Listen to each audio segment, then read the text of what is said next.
Hi hello welcome to మగవా channel. నిన్న పని మనిషి నేడు ఎమ్మెల్యే పశ్చిమ బెంగాల్లో సంచలనం సృష్టించిన మహిళ. రాజకీయాల్లో రాణించాలంటే డబ్బు ఉండాల్సిందే అనుకుంటారు చాలామంది.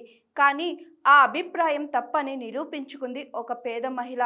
కొద్ది రోజుల క్రితం వరకు ఇళ్లల్లో పని మనిషిగా చేసిన మహిళ ఇప్పుడు ఎమ్మెల్యేగా ఎన్నికైంది. భారీ మెజార్టీతో బీజేపీ తరపున గెలిచి అసెంబ్లీలో అడుగుపెట్టబోతుంది. అధికార టీఎంసీ అభ్యర్థిని ఓడించి చరిత్ర సృష్టించింది. ఇదంతా జరిగింది పశ్చిమ బెంగాల్లో. ఆమె పేరు కలితా మార్జీ.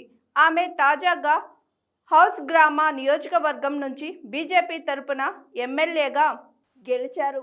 బెంగాల్లోని గుర్సకర మున్సిపాలిటీకి చెందిన కలితా మార్జీ స్థానికుల ఇళ్లలో పని మనిషిగా చేసేది. 4-5 ఇళ్లలో పనిచేస్తూ నెలకు 2,500 నుంచి 4,000 వరకు సంపాదించేది.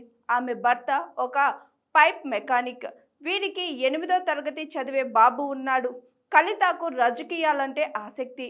ఈ ఇష్టంతోనే ఈమె 2021లో ఎమ్మెల్యేగా పోటీ చేసింది. అయితే అప్పట్లో టీఎంసీ అభ్యర్థి అభేదానంద తాండ్రా చేతిలో దాదాపు 11,000 ఓట్ల తేడాతో ఓడిపోయారు. అయినప్పటికీ తాజాగా జరిగిన ఎన్నికల్లో ఆమెకు మరోసారి హౌస్ గ్రామ్ బీజేపీ టికెట్ ఇచ్చింది. దీంతో రెండోసారి కూడా ఇదే నియోజకవర్గం నుంచి పోటీ చేశారు. ఆమెకు మద్దతుగా ప్రధాని మోదీ కూడా ప్రచారం నిర్వహించారు. ఆమె పేద బలహీన వర్గాలకు ప్రతీక అని ప్రచారం సందర్భంగా మోదీ అన్నారు. దీంతో కలితాకు మంచి ప్రచారం లభించింది. ఈ ఎన్నికల్లో ఆమె టీఎంసీ అభ్యర్థి శ్యామ ప్రసన్న లోహర్పై 12,535 ఓట్ల మెజార్టీతో విజయం సాధించింది. ఆమెకు 107,692 ఓట్లు పోలయ్యాయి. ఎన్నికలకు ముందు ఒక పని మనిషిగా చేసిన సాధారణ మహిళ ఈరోజు ఎమ్మెల్యేగా ఎన్నిక కావడం ఒక సంచలనమే.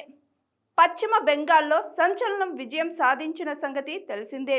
దీంతో అధికార పార్టీ విజయంలో కలితా కూడా భాగస్వామిగా ఉన్నారు. మరో 2-3 రోజుల్లో బెంగాల్లో కొత్త ప్రభుత్వం కొలువు తీరుతుంది. ఈ ఎన్నికల్లో బీజేపీ 294 సీట్లకు గాను 206 సీట్లు సాధించింది. కలితా కథ ఇలా ఉంటే మరో కథ వచ్చి ఆర్జీ కర్ హత్యాచార బాధితురాలి తల్లి విజయం. పశ్చిమ బెంగాల్లో ఆర్జీ కర్ దవాఖానా బాధితురాలి తల్లి రత్న దేవ్నాథ్ రాష్ట్ర అసెంబ్లీ ఎన్నికల్లో విజయం సాధించారు. బీజేపీ అభ్యర్థిగా పనిహతి నియోజకవర్గం నుంచి పోటీ చేసిన ఆమె ప్రత్యర్థి టీఎంసీ అభ్యర్థిపై 28,336 ఓట్ల తేడాతో విజయం సాధించారు. ఆర్జీ కర్ మెడికల్ కాలేజీలో పీజీ విద్యార్థిని అయిన దేవ్నాథ్ కుమార్తె డ్యూటీలో ఉండగా 20 నెలల క్రితం దవాఖానా ఆవరణలోనే హత్యాచారానికి గురయ్యారు. అప్పటి నుంచి తనకు న్యాయం చేయాలని దేవ్నాథ్ సీఎం మమతా బెనర్జీ ప్రభుత్వంపై పోరాటం సాగిస్తుంది.